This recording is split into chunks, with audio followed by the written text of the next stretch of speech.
All right, team, we're about to get started in a few minutes, but if you want to get us started quick, hit the like button. If we get 70 likes here, we'll get started a little bit early. If not, we'll be starting up at 1 p.m., getting started here in just a few minutes. Hit the like button. Let's get it rolling.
All right, team, let's go ahead. Let's get it started a little bit early. Normally you get started right at 1, but I'm jumping on in here. Let's get the music down here and we'll get the show started. All right, who's ready for another, of course, stock market movers, where we get you all the headlines that are moving out there and, of course, expert opinions. Today we got a lot to talk about. It seems like we got ourselves a rally right now. We're up there towards 397.50. We're pushing strong. Can we continue the lift? Will we get back towards the 400 on the SPY? We've been keeping a close eye on that level. Definitely had a shake around this morning. There was some downside action. Then it started picking back up. We'll go through a lot of what was hot and what was not today, our favorite segment. But we also got our guest, of course, Chuck Lieberman, CIO at Advisor Capital Management. We'll be talking about different areas. The Fed, what areas of markets does he like right now? So stay tuned for that. You guys in the chat can always ask a question to our experts. I feel like this sometimes doesn't even get as appreciated as it should. You guys get an opportunity to talk to the experts. So take your chance, especially if you guys are traders out there trying to understand the markets. Ask a good question. You guys get a shot today to go ahead and do so. I'll see you guys in the chat. Let's get it started. You guys are at Stock Market Movers. You guys know who I am, Money Mitch. Let's get it rolling today. Stock Market Movers. There are 3 ways to make a living in this business. Be first, be smarter, or cheat. I can't help you cheat, but I can give you the informational edge to help you succeed in the markets. Welcome to Stock Market Movers. All the market moving headlines and expert opinions every day. They say money is the oxygen of capitalism, and I want to breathe more than any man alive.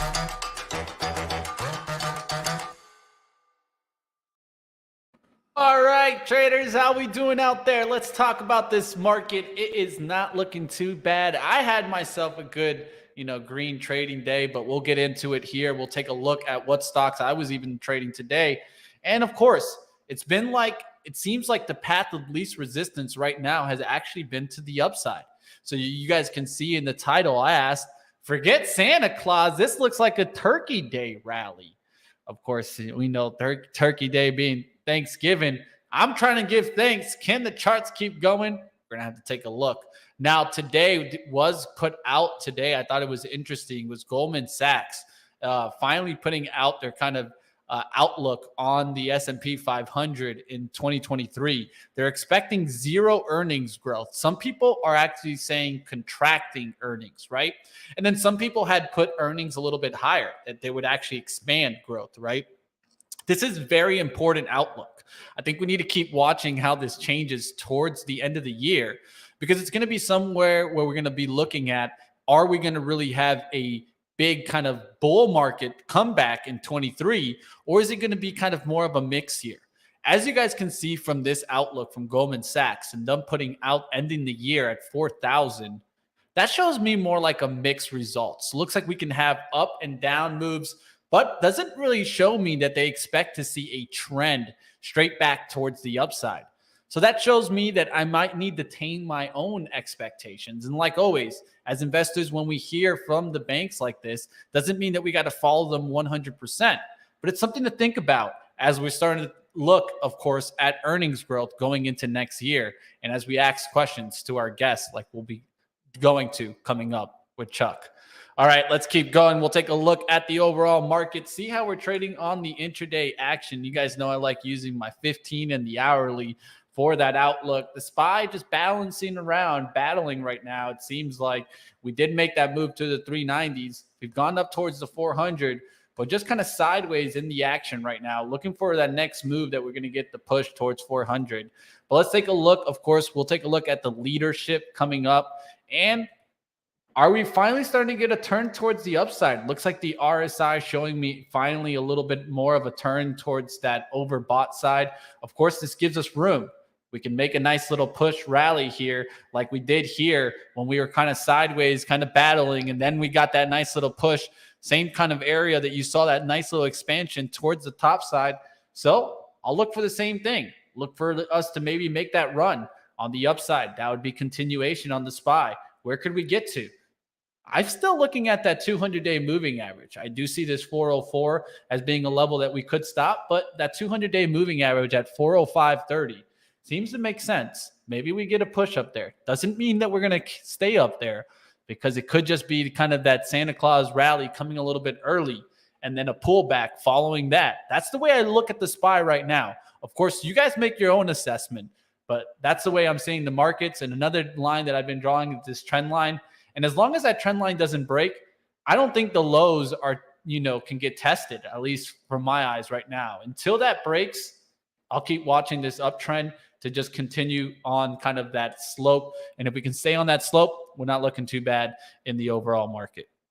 All right, let's get out of SPY there. Let's go towards Zoom video. And if you guys have an outlook, definitely throw it up in the chat. I'm going to be trying to get towards your comments right now. I'll take a look right now. How are we doing out there? Michael, Beach Bump, Easy. Look like you're gushing cold day. Hey, we'll take a look at some of those stocks out there and definitely throw up the stocks that you guys were looking at today. Voodoo, appreciate you in the chat giving us some information on that Meta news.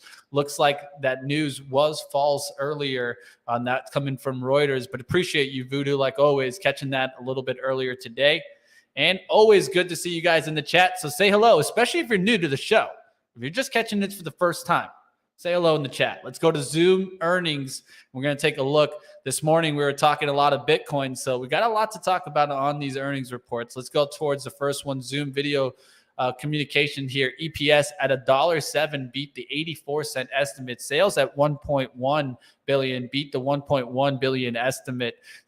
Zoom sees Q4 revenue at $1.09 billion to $1.1 billion versus the 1.12 billion estimate. So lowering the Q4 revenue outlook, also lowering the full year 23 revenue outlook. This is not what you want to be seeing, right? When a company's dropping and making new lows. I feel like Zoom is one of these companies that we're going to actually get it below the IPO level. And the IPO level was at 65, right? And now we're at 76. What's not make us think that we cracked through that, the IPO low? So I'm actually going to be looking for that to be the case here, and it cracked through the 60s, going down there towards like maybe 50s, 30s. And I think that's going to make more sense for Zoom, as I think this has kind of become more of a value trap. But as you can see, them lowering their full year 23 revenue outlook just goes to show me they keep losing more money. And the big thing for me, I always ask myself, does a company have a competitive advantage? In Zoom, I know a lot of people have talked about the Zoom communications, like maybe like a voice over IP phone line, that kind of usage. But in my eyes, I don't understand what's the difference between Zoom and using a Google Meet that's kind of free, right? I mean, in my eyes, I think there's alternatives here. And when you're looking to cut costs, why not cut the Zoom costs is what I think about here. So we'll see what happens there in Zoom. Of course, this is the Kathy Wood and ARK favorite. We'll see what happens there in, of course, Zoom. Can it continue to lift? I'll take down this RSI so it stops being kind of in the way there. But definitely, I don't see this coming back anytime soon. You guys put a 1 if you guys are bullish Zoom in the next year. Put a 2 if you're bearish Zoom next year. Would love to hear your opinion in the chat. Jay says it's $5 off the low. Yeah, it's not much there to get it through that. We'll see what happens there. Zoom, decent bounce to 72. It's not expensive compared to many software names. I do agree with that, Jay, but I do think, in my eyes, this one looks more like a value trap. It might make sense PE-wise, but that doesn't make sense to me in the long run because I feel like the story has turned around. Voodoo says bearish. MD says bullish. That's the type of market we're in, where both sides can see it. Of course, Teams is definitely a battle towards this, right? Look how Teams has been going also. It just shows me that I think this is the kind of cost or the kind of software that you can cut. And it's not vital to the system, right? Not vital to it. So I would stay out of these, but we'll see what happens there in Zoom. And you guys can see it. It is kind of bottoming out around the 72 area. We'll see if it's able to hold that low. We'll even put a little line there for Jay, kind of calling out that area. And I can't blame him for it. It does look like it's holding well there, somewhere in the 71 or 72 handle. We'll see if that's able to hold, or does it go through the low? All right, there's some other 2s coming in there and a 1. So mixed signals from the chat. Let's keep going. Let's go to the next stock. Let's go to Best Buy here. Best Buy. Is it a Best Buy? Well, that's you, chat. Around the 100s, I was calling this to the short side. A lot of that because I expected electronics to fall off the wagon, especially in the summer months with inflation being so high. Now that we're towards kind of the Black Friday and we got the numbers that came out today, look at Best Buy getting the lift today. Let's talk about those numbers. All right, Best Buy's numbers coming in here. Q3 EPS at $1.38, beat the $1.03 estimate. Sales at $10.59 billion, beat the $10.31 billion estimate. Best Buy sees full year 23 comparable sales down 10%. They also resumed the repurchase in November after pausing it during Q2, and now expect approximately $1 billion in share repurchase this year. So it looks like Best Buy getting a little bit of a lift. Not too bad on that EPS beat and another beat on the sales. So they're being able to still figure out their way in this environment. Now, will they have some good Black Friday sales? That can maybe keep it going. So I'm going to take a look here. Where could I see this maybe turning around? Looks like maybe we can get a day two move. Maybe we can get a move there towards 85, but I don't see too much after that on Best Buy. I'd be careful in a name like this, especially going into next year, if you feel that we're going to get into tough times. All right, we'll keep going out of Best Buy. Let me know in the chat if you guys are thinking about doing some Black Friday shopping. So definitely put a yeah or a no. I'll see you guys in the chat. What you guys are thinking about? I personally might do maybe like 1 or 2 purchases, not looking for too much things. I'm just looking for some sports kind of stuff. But other than that, I'd love to hear you guys in the chat. Are you guys really thinking about Black Friday shopping? Or is it kind of more of the matter that you're like, no, inflation, I'm going to probably stick to the side this time around during the Black Friday time. I'd love to hear what you guys think. All right, we'll keep going. In a few minutes, we'll be getting into our interview. Like always, guys, stick around. We got a couple of minutes towards that. We got Chuck Lieberman, CIO, Advisor, Capital Management. Excited to talk about that. Let's keep going. Let's maybe do one more earnings stock. And then, of course, we'll get towards our interview. Let's do Dell Technology. Dell Technologies is an interesting one. This is one of the plays that I was looking at in the pandemic. Reason why I was looking at Dell. Well, you guys know how I like trading based off of story and themes. So I was looking at Dell more based off of the 5G and how they could get the lift in 5G. But let's talk about their numbers here. Q3 EPS at $2.30, beat the $1.60 estimate. Sales at $24.7 billion, beating the $24.53 billion estimate. They did see Q4 revenue towards $23 billion towards $24 billion versus a $24.87 billion estimate. So what does this show me? Maybe that we're seeing what has been talked about in the environment space, that you're seeing computing come down, the demand, right? Well, they're probably losing out on some demand there, but they're being able to hang on. I don't mind this kind of pattern. It looks like we kind of had like a rounding bottom here. Could be kind of like a cup and handle style pattern there. It doesn't look too bad as we're starting to come back. Now we'll look to see if we can get towards that 200-day moving average, the 45.20s. Let's go to the intraday action. You can see Dow gave up all of it after it spiked. It spiked up there towards 44.71, gave it all up. This morning, it was actually lower than the pre-market action or yesterday's action, and now is already back there towards 43.40. Doesn't look too bad there on Dell. Held that kind of sideways action there by the VWAP. Looks strong today. We'll see if it's able to close up there towards the 44 on Dell Technologies. All right, let's go ahead. Of course, we can talk about some other earning stocks that will be coming up. We still got Dick's, Dollar Tree. We'll take a look at Canadian Solar, Burlington today. And of course, we'll do what was hot and what was not as we take a look deeper into the market. Of course, do some intermarket analysis and see what sectors are making moves up and what sectors aren't. But let's go ahead. Let's get into our interview today. Excited to go ahead and talk to Chuck. Let's get right to it.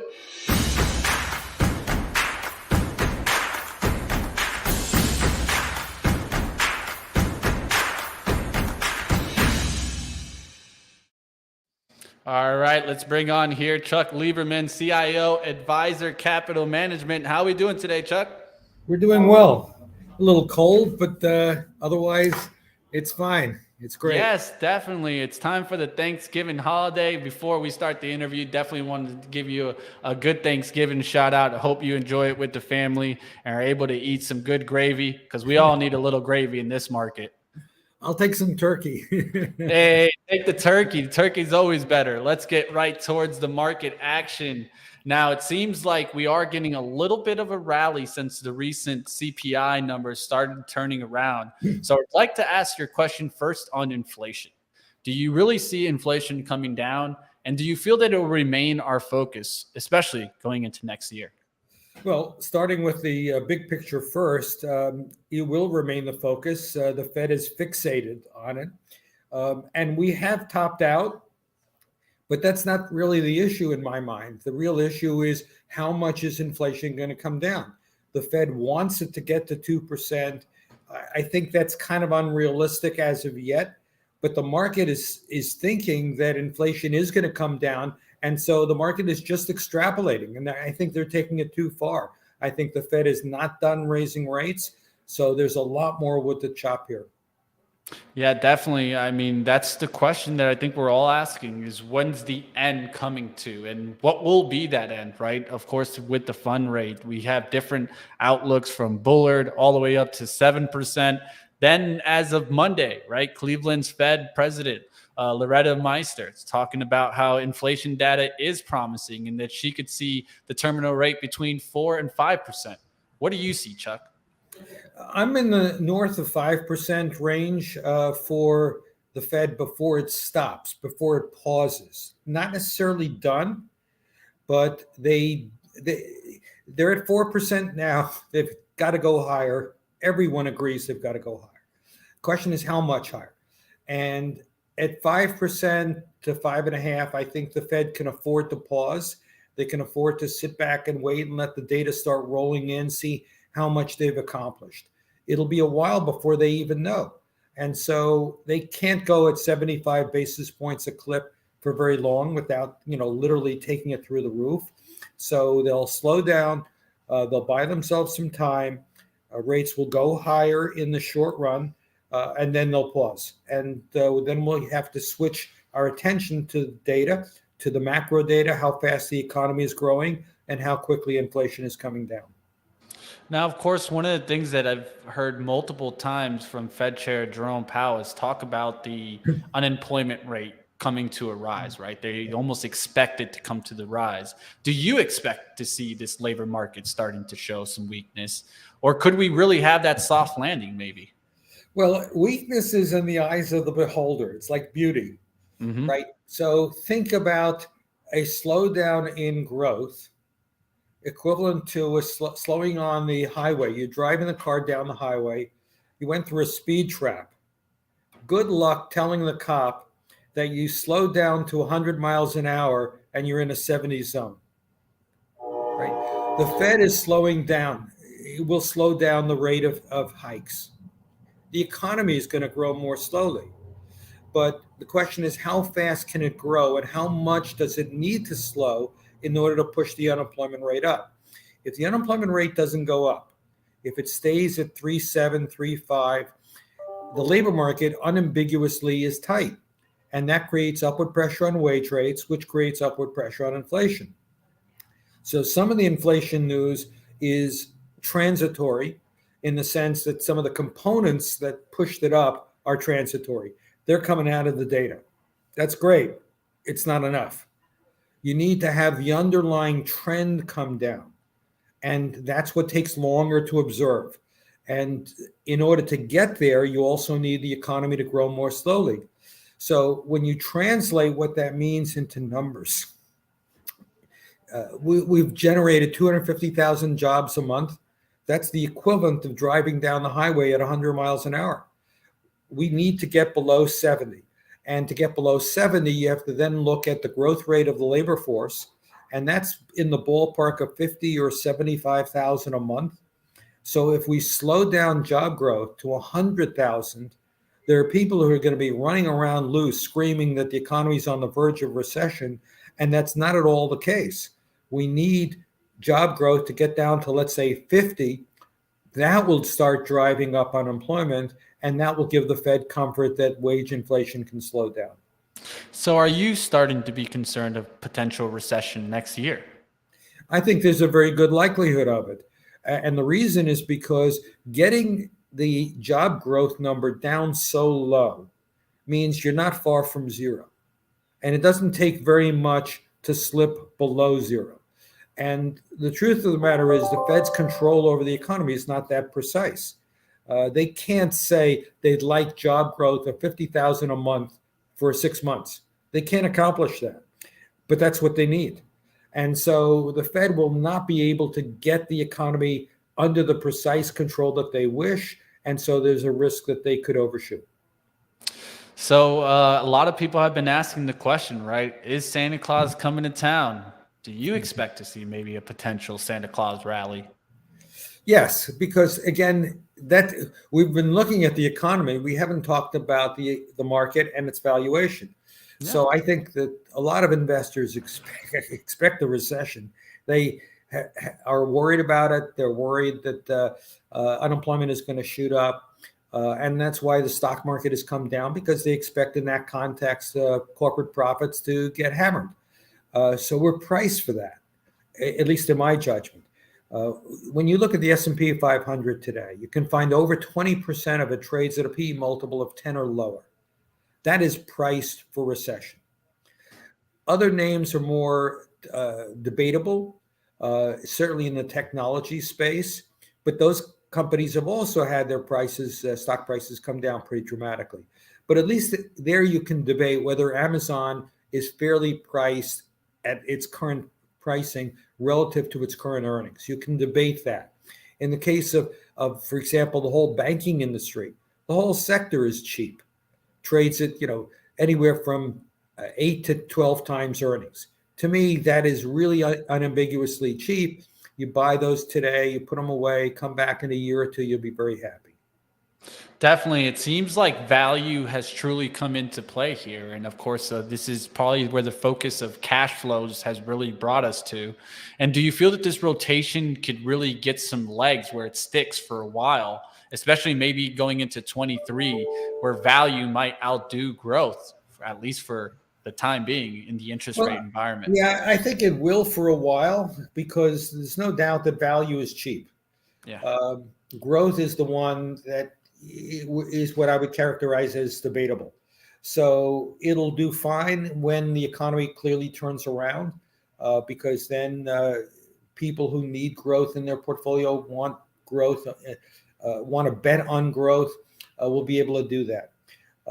But if they really require interest rates to start coming down and for the economy to unambiguously be in recovery, not to be potentially on the cusp of a slowdown.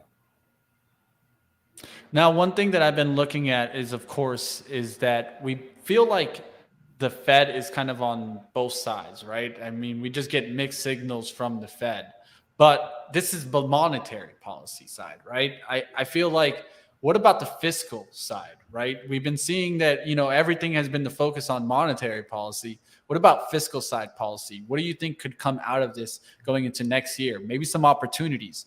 Like one area that I've been seeing, and I say sneaking going up because not too many people talk about them, is industrials. Definitely been seeing those get a nice lift here. What kind of ideas do you think could come out of next year, maybe from our fiscal policy outlook? Yeah, so there's things going on that certainly favor certain sectors. So, for example, renewables. Companies that are in the renewable space know that the government has implemented all kinds of programs to provide financial support to invest in renewables. So that's an area. Another area that you mentioned, industrials, because of onshoring. The government is trying to encourage American companies to bring manufacturing back directly to the U.S. or to the near U.S., meaning Mexico.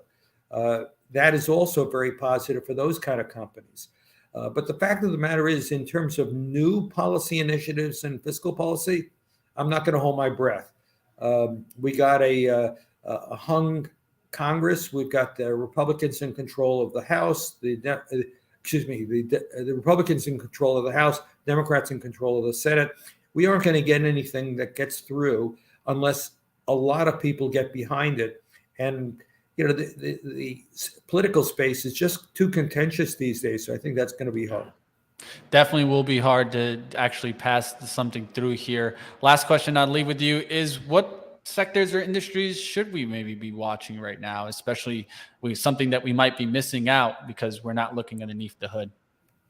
Well, one theme that I like is everything related to housing. There's a tendency for investors to fight the last war.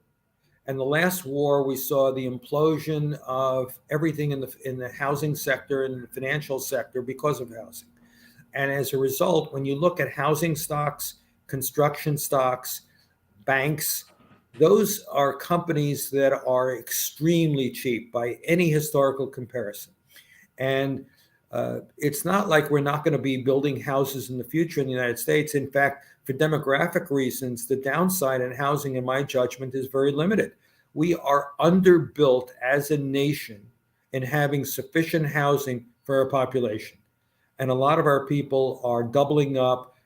Kids are living back with their parents because housing has gotten expensive. And so that makes it a very difficult option for them. But at some point, those people are going to peel off and they're going to go back into the housing market, whether it's the rental market or the owner occupied, because they've saved up enough money by living with their parents or living with their brothers and sisters, whatever it is. And we see that in the data.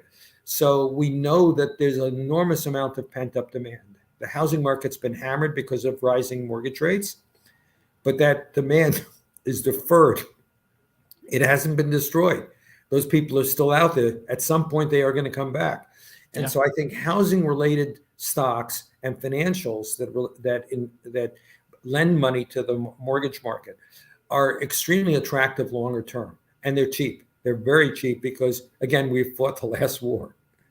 Interesting area to definitely keep a watch on, especially at a time like this. Some people want to compare, this time towards the financial crisis, but completely different time, right? And I think that if you really look underneath the hood, I look at it by sometimes just looking at ITB and seeing how much this has gone down on the year. It hasn't done anything on the year. And these are the type of stocks that if they don't want to go down in this environment, that's not too bad to keep an eye out for, some especially income outlook and REITs. Really, truly appreciate you coming on today, Chuck. Lieberman, CIO at Advisor Capital Management. Where else could we kind of catch your insights? Do you have a Twitter that maybe we can follow, Chuck?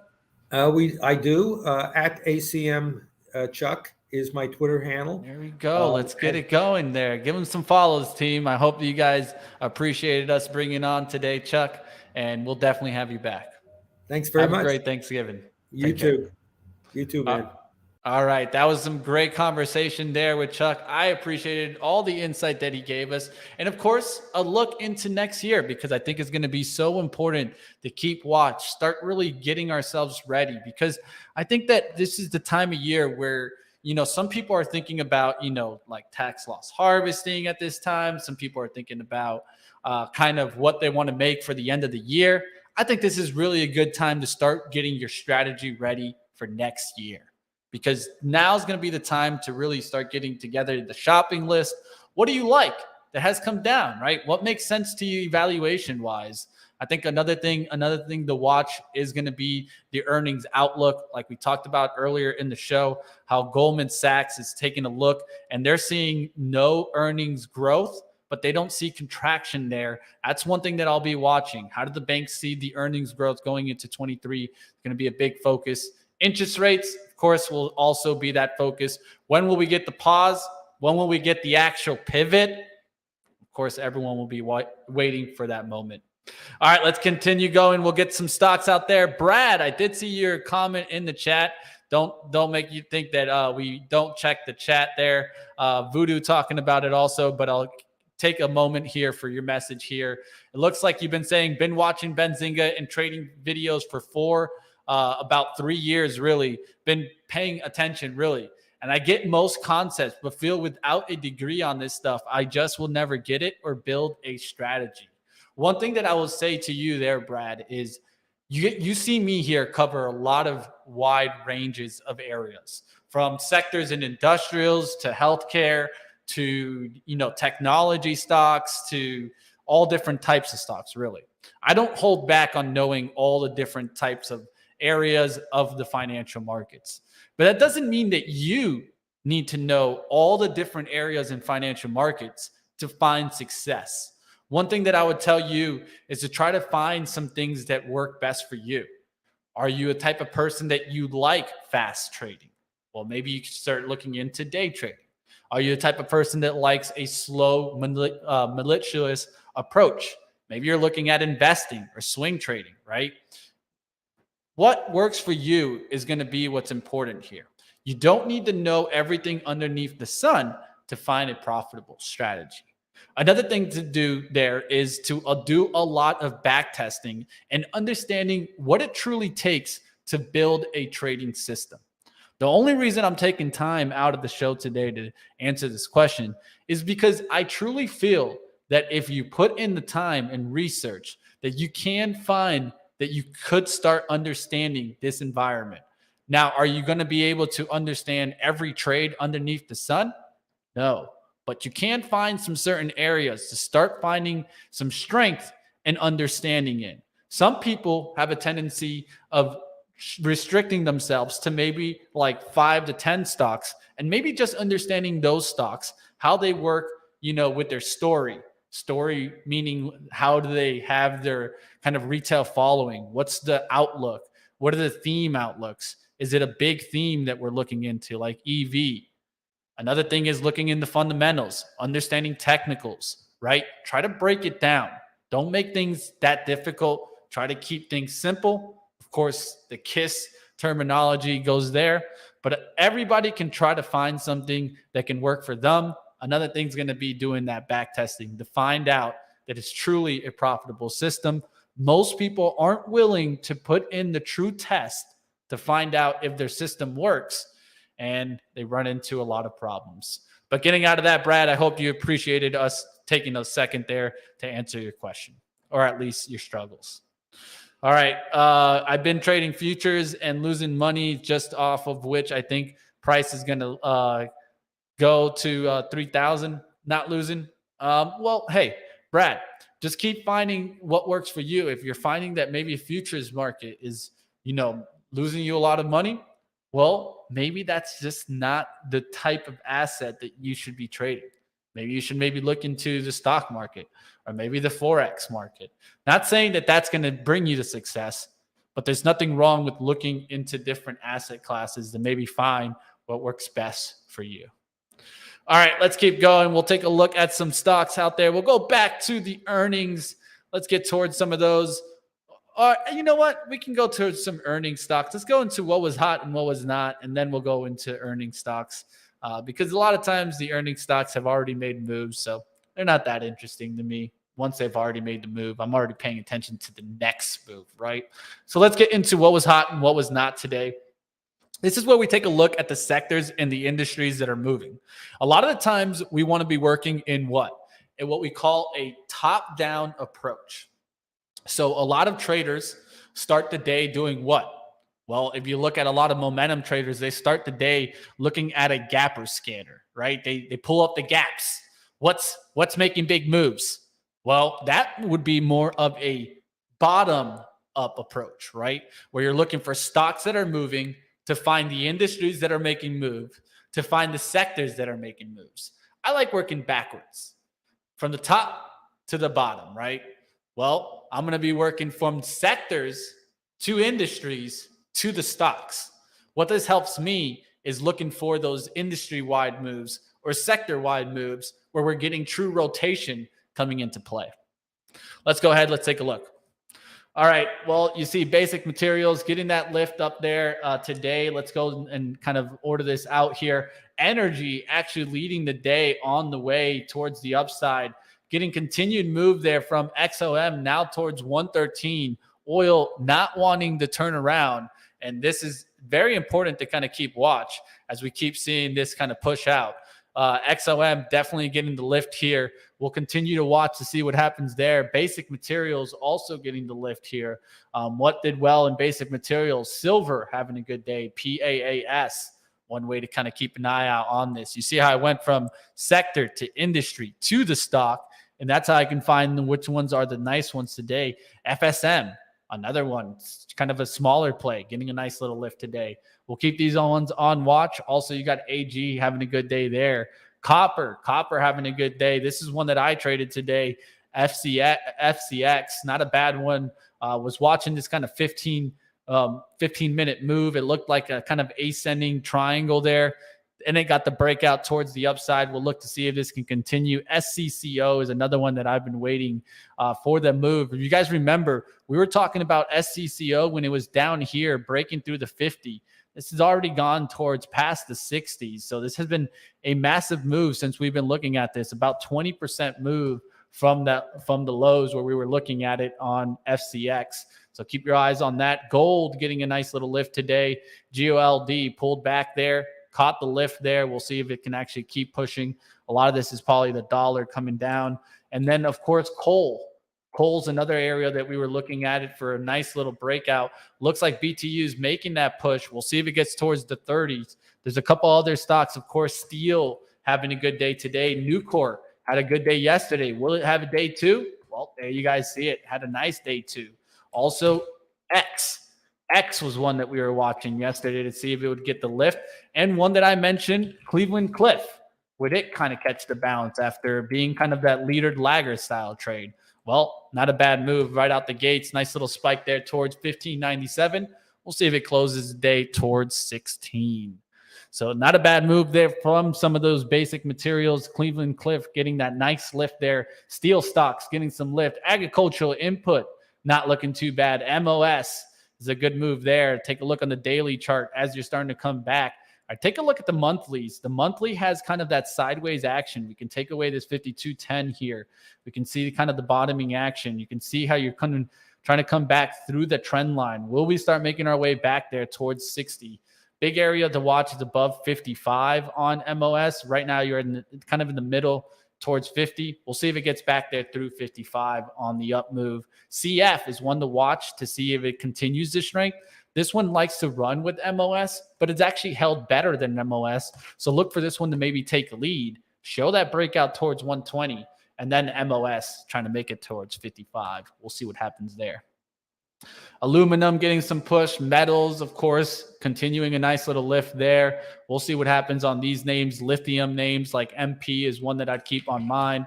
PLL, LAC, these lithium names, not bad stocks to keep on watch. We'll see what happens on those. Consumer cyclical also having a good day today after a really bad day yesterday. So this is kind of going sideways right here. So it doesn't look too bad for it to start getting some lift. What are some areas that we can watch here? Home improvement stores, Home Depot, right? Home Depot continuing after their earnings. They did get some sideways action, but eventually breaking through and never filled that gap on the downside. They didn't even come back to 300. It's above the 200-day moving average. This is not a bad one to keep on watch as it's starting to make a move up. Same thing I would say about Lowe's as it starts to hold the support here. You can see it held that support around the 204.50. We'll see if it makes its way towards 220. Department stores, Macy's getting a lift. Of course, we saw their earnings. It wasn't the worst, getting a nice little lift there. Even KSS getting a little bit of a lift. I don't like this one too often, but definitely is not a bad stock right now. There's some other stocks you guys can watch. Home furnishing getting a little lift. Apparel stores. I did see certain stocks that we've been watching, kind of Ross getting another lift here. TJX, some stocks that we've been watching here. Some discount plays, right? Can these continue to run? Doesn't look too bad there on TJX. And we'll see if these can continue making that lift. All right, catching up with the chat out there. What stocks are on your radar out there? I see EZ Shannon. Energy is her sector, she says. I can't blame her on that. How we doing out there, Brad? MD, what's going on out there? Kenneth, let's keep going. We'll take a look out there. Do you check stocks from shopping? Do you check prices right or shop right? I'll take a look at those, Kenneth. I got you. Just give me a second. All right. Let's take a look at what else is making moves on the downside. What was not strong today? Consumer defensives taking a little bit of a pullback. Where was this really in, though? It was more in this education stocks than everything, right? Pharmaceutical retailers are actually up on the day. Walgreens, Boots Alliance, getting a nice little lift. Talked about this move that I was keeping a close eye. I like the hourly chart. Now it's really starting to push, starting to get through the high there of 41.50s. We'll see if it can continue to 42. And I did have some note on Walgreens as we did get a raise here in the industry. So let me go ahead and talk about that. That is from Cohen and Company upgrading Walgreens Boots Alliance to outperform, raising price target to 54. That definitely helped it out, get the lift today. We'll see what happens in Walgreens. I do like this daily move. A nice little push above the 200-day. Starting to hold. Not a bad stock to keep on watch. Walgreens Boots Alliance. Rite Aid, you wanted to take a look at right there. Look, well, it's not looking too good there in Rite Aid. If it can't come up when the leader like Walgreens makes a nice little lift, well, it's going to have a troubled time. I'm not a big believer here on RAD. I don't like the chart much. Daily chart just really struggling to hold on. It just doesn't look bullish to me. It looks more bearish. All right, I'll keep going. We'll see what else is going on out there. All right, banking some cash on Rost, but might need to take profits soon. Hey, there's nothing wrong with taking profits, Jeff. It's always up to you, but I can't blame you for taking profits on a move that's making a nice lift. All right, we'll keep going. We'll take a look at what else is kind of getting some lift here. Even in defensives, there's still some stocks still getting some lift, so keep watch out there. Dole, one that not too many people watch, right? This one had earnings, and it started making a nice little lift, just slowly making that rise here. I'd look for maybe a pullback, but this doesn't look too bad. Just keeps making a nice little push. More of a value play to keep on watch, but we'll see what happens there. TSN, not much there. Archer Daniel Midland. This one looks like it's trying to push. This one looks a little bit more like, all right, we're trying to get that leveled back towards 99, 100 outlook. Doesn't look like it has a lot towards the upside, but not bad ones to watch. Lab D and Lab U, complete inverse on the daily. Yeah, those are tough. Those kind of healthcare leverage plays. But let's go to healthcare. How did that do today? Well, healthcare plans getting a nice little lift again here. Looks like the battle's on. CVS has been one of those that are trying to make its way back. ELVCI, Cigna, after a big, hard down day. Don't know what happened here. It just got hit so hard, and then now it's already back almost towards that level from Friday, the 11/11. Looks like somebody made a wish that day. It's because Cigna's coming back.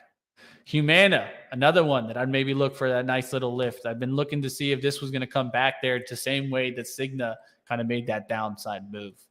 The big drug manufacturers, these are the ones that have been truly strong lately. Pfizer was one that I was watching today to see if it would kind of get that lift after some pullback. It did. It got a nice little push there to the 49. Now holding the VWAP. We'll see if it kind of closes the day towards 49.25. Merck getting a nice little lift also. This one had a lift yesterday with the acquisition and just continues to stay strong. Relative strength. Sometimes relative strength can hold on. And it seems like right now Merck is extended, but really pushing as we're seeing the big strength in, of course, these big drug manufacturers. Can't go away from it. AbbVie was one that I was trading just last week, and I feel like I should have held the swing on this one because it's continued to go up. We'll see if it really does take a nice lift, but it's had a good time here. Johnson & Johnson, will this continue going?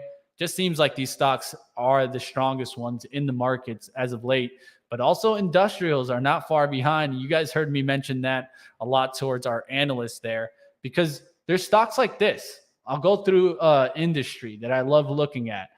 This industry, I've been waiting to see it really take off, and it just ripped as of late. DE was the one that kind of pushed there. I was watching it when it was trying to rip here in kind of April time, and then it did a huge pullback, and a lot of that was kind of Deere doing the pullback also, where it went from 440 all the way to 300, and is back up to 414. This one does report tomorrow, so be careful on a name like Deere. But man, these stocks have been really strong.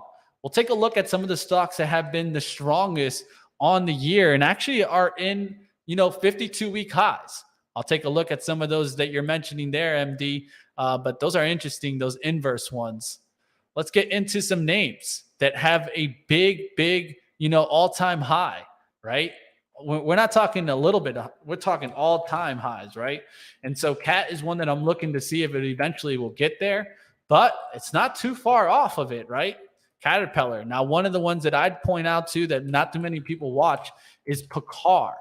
Picard was one of the stocks that we were looking to see if it would break out, and that started on the kind of like early November, and it's continued to break out. A lot of this following the industry. This is why I like to work top to bottom versus from the bottom up. Kenneth, Mitch, did you or have ever checked United Healthcare or Hartford Healthcare? Yeah, I check United Healthcare all the time, UNH, right?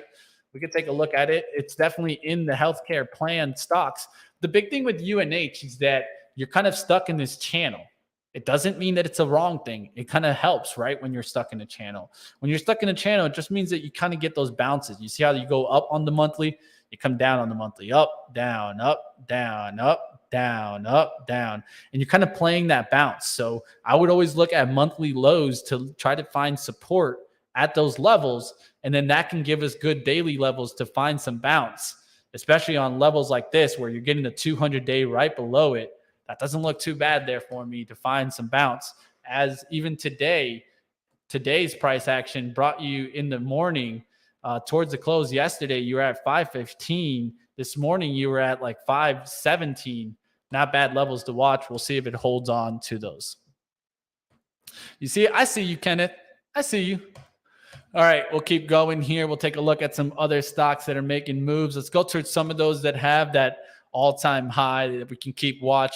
One stock, Gilead, right? I talked about those healthcare names. This is why I like long-term charts right now, long-term charts using the monthly candles. Look at this Gilead.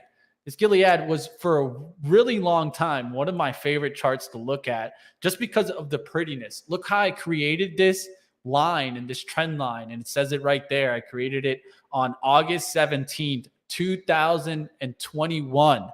They're not talking about this August. We're talking about last August. Since I've been watching this trend line in Gilead, I have updated it on October 4th, 2022, but doesn't mean that I haven't been watching this line. I've been waiting for this to break for a while now, and Gilead put a big candle in it. And that's what you want to be seeing when you see those big breakdowns, especially reversals like we saw right here off of the 60s.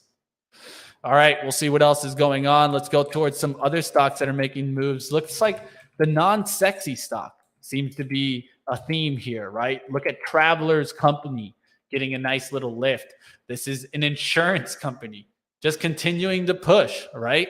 Look at MetLife. Insurance companies just continuing to push. It's kind of surprising to see stocks like this making lifts, but these are stocks that are, near all-time high, if not at all-time high, and continuing to push. So there is some stocks that have relative strength. You just sometimes need to go looking underneath the hood, and that's what matters more in this situation. And I can give you some other ones. Aflac. Look at Aflac taking off. Aflac's taking off there. Looks like the duck learned how to fly there because it's not looking too bad. Progressive. Look at these stocks. You're just staying up. And a stock like Progressive, right? It's not going away anytime soon. This has been actually a good play. They're in an environment when you're trying to play and looking for some kind of value. One that I've talked about that has been making a beautiful, beautiful monthly chart where we drew out this box. We drew it on, of course, April 18th. And we said, when it gets back to this level, we'd like it. Who was that? That was Joel Elconin and I on At the Close talking about IBM. I knew I'd draw that line and continue watching it and look at the monthly breakout that we're getting there on IBM, a stock that I probably would have never thought that I would have got back into, is actually making a kind of 3-year or 4-year breakout above the levels that it's been trading for since 2019. It's been stuck in this range and now starting to get above even the 200 moving average here on the monthly. So we're talking about 200 months here.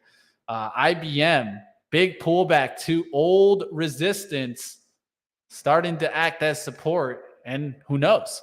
Maybe it starts a big trend push here on IBM. Intel's one stock that I'll give you guys down here that might be able to make this type of move here on the daily. Daily has a nice support around 29. This is just an idea that I'll throw out there for a value style play, but doesn't look too bad. And some of those charts are truly surprising, right? Well, let's take a look at some other areas where you might not be watching. O'Reilly's Auto Parts, right? Well, look at O'Reilly's go. If you would have got this in the pandemic during those lows, we're talking about a monster 234%. And even in a bear market, it ain't going down. This could turn around, but definitely these are the type of opportunities that you want to be having even the smallest piece of so that you can join a ride like O'Reilly's here. TJX, new all-time highs on TJX. This stock, monster. Look at the monthly. Nice trend there on the monthly. Those are the type of things that you want to be looking for, especially as longer-term investors. Herschel's talking about PG. Procter & Gamble, not a bad play to keep watch, right? This one is trying to do a recovery, has come back a significant amount from that kind of lowered time. And a lot of this is that PG isn't the biggest value play, but it's in the right area. That's from one thing I've learned about PG. Monster is another one, Jeff Ross. That's not a bad one to keep watch. And this shows me why I think you probably are seeing the lift that happened in Celsius, right? Celsius holding. Well, that's probably why you saw the lift, because Monster was kept on going. Now Celsius is coming down, Monster taking lead. We'll see if Celsius can catch a bounce after Monster continues to push. But it's interesting to see companies like this. And I think it's interesting to keep watch that there is still stocks that are starting to push. Another one, General Mills, right? These are the type of plays that I want to keep watch. And this one recently just pulled back to big support. Now it's right back towards the upside. This one could continue making moves. One that I like, the Heinz Kraft Heinz company there. Look at that lift. Boom. Nice little level. I've been drawing this here from the 7th, 11-7, and that was right around here, right around on this day. When was Kraft going to get that lift? Well, boom. Nice little lift there. We'll see if it can continue running. Packaged foods, not a bad area to be in this environment as they still kind of get the lift. Look at Clorox starting to try to make a move out of some sideways consolidation. These are the type of names that I'd keep watch. Some value names have been truly impressive in this environment. Do you ever know what Hartford Healthcare is, or have you even heard of it? No, I mean, I haven't really heard of it, but that doesn't mean that I can't trade it. I could even bring it up here, and that's just how it is, man. You sometimes aren't going to be able to really kind of know which ones this is, but is it Hartford? Yeah, it's Hartford Health. I don't know this one. Is it HIA? Tell me the ticker if you got it, Kenneth. Tell me the ticker. All right, we'll just keep going. We're going to take a look at some other stocks. Now I'll go ahead and give you guys the opportunity. It's 153. I could get into some more earning stocks like Canadian Solar, Burlington. But if you guys have a stock, go ahead and throw it up. We'll take a look. All right, LNG ran like what? Take a look. Woo, LNG getting a nice little lift today. One stock that I talked about earlier today, I talked about maybe seeing the natural gas run. And I said UNG was one of the top stocks to watch. It got the lift today. I'm actually going to start calling a nice big breakout in here because I saw this kind of push above. So now I really wanted to start holding the 21 outlook for pullbacks. We'll see if we get that natural gas breakout that we've been looking for in winter. As we've gotten a big pullback, it pulled back 100% of that recent move. Could be coming for the next wave. All right, Mitch, do you think this is just a short squeeze on what stock? Austin, let me know what stock, and I'll definitely take a look. All right, Scotch and soda. I'll take the Scotch and soda. Easy. Come on. Actually, I'm more of a bourbon man, though. But, hey, Scotch can do. All right, pet. Pep is another one that's been a good one. Coke, right? Look at Coke. When Pepsi had their earnings, Pepsi's earnings was down here. That was on October 12th. Look at Coke since October 12th. October 12th was down here on Coke. Well, Pepsi have good earnings. Why not Coke get a little bit of a lift? A couple days later, Coke reported earnings. It gapped up, and look where it's at now. Nice little lift there from that. It's 13% on a name like Coke. Can't go wrong. And definitely, it's always Coke and rum, not Pepsi and rum. Come on, easy. You know that. All right, what else is doing good? LNG taking it back, sitting it. It's not looking too bad there. We'll see what happens on names like this. One area that I've been always kind of keeping a close eye on is kind of the utility gas names. I was always wondering, were these going to get the lift? NFE is one that I'm going to call out now to keep a watch on. This looks interesting if it can start making a nice little spike, but these don't run as much as kind of the natural gas plays. So I just keep these kind of on my radar. But really, UNG, Boyle, right? We'll see if we get the lift. I'd look for Boyle to hold that 45. It's interesting to keep watch. Are DE and IBM done? No, but you got to be careful when you're trying to get in on a name like this at the top, right? Because it's going to have an earnings report tomorrow. Personally, you got to be a little careful on a name like that, right? Because it has earnings. It could come down on those earnings and it could pull back. But it could also be at the point where it's already at like 440s, 430s. So in my eyes, this is at the point where if you're joining the rally right now, what I usually look for is the leader laggard style trade. If I wanted to get a DE trade, I'd have to look for the leader. The leader is Deere, so it's hard to kind of look at the process here. The momentum can always turn around on Deere, and then it's going to also affect Cat and Picard. So I'd maybe watch Cat and Deere, kind of maybe even kind of more in a pairs trade mentality. We'll see what happens there. Picard is one that definitely, if these can continue, maybe Picard can continue getting that asset appreciation. We'll see if it gets the lift. IBM is one of the ones more along that I would say, okay, this one gives me more of an opportunity to catch up to the move, right? I could look for maybe pullbacks towards that 200 monthly, which is around the 143.38. So maybe it's towards 145, 143 that I'm looking to risk, maybe off of 140 or 135. You choose your own risk assessment, but this gives me a little bit more of an idea that I could see a little bit of a pullback, let's say towards this space, and then get the next lift, right? Well, that seems to make more sense than a stock like Deere that's up near the high. It could pull back really quickly and catch me. Doesn't mean that I don't think Deere is going to be stronger in the long run. I do kind of like Deere probably more in the long run than IBM. But at the same case, this is a monthly breakout, and Deere is kind of a multi-time frame breakout. So it's interesting to keep watch. But one thing also, it keeps holding the 9 EMA. So if you wanted to be really tight, you can maybe use that as kind of your out level. But as you can see, it would have cut through today as it came back from a low of 400 to a high of 415. All right, NVIDIA thoughts. Austin. All right, let's take a look there. I got you.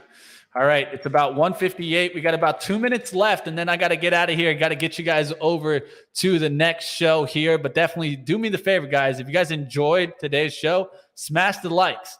Bob Iger returns to Disney's coming up on roadmap action. You'll get some World Cup NFT talk. You'll get some headlines and news from, of course, the crypto environment space that's coming up on the roadmap. NVIDIA is one of these that you guys can see. I already drew my line. What I was looking at, I was looking for this to kind of get the little spike there. Now you saw the turnaround around the 155 and the 151 level.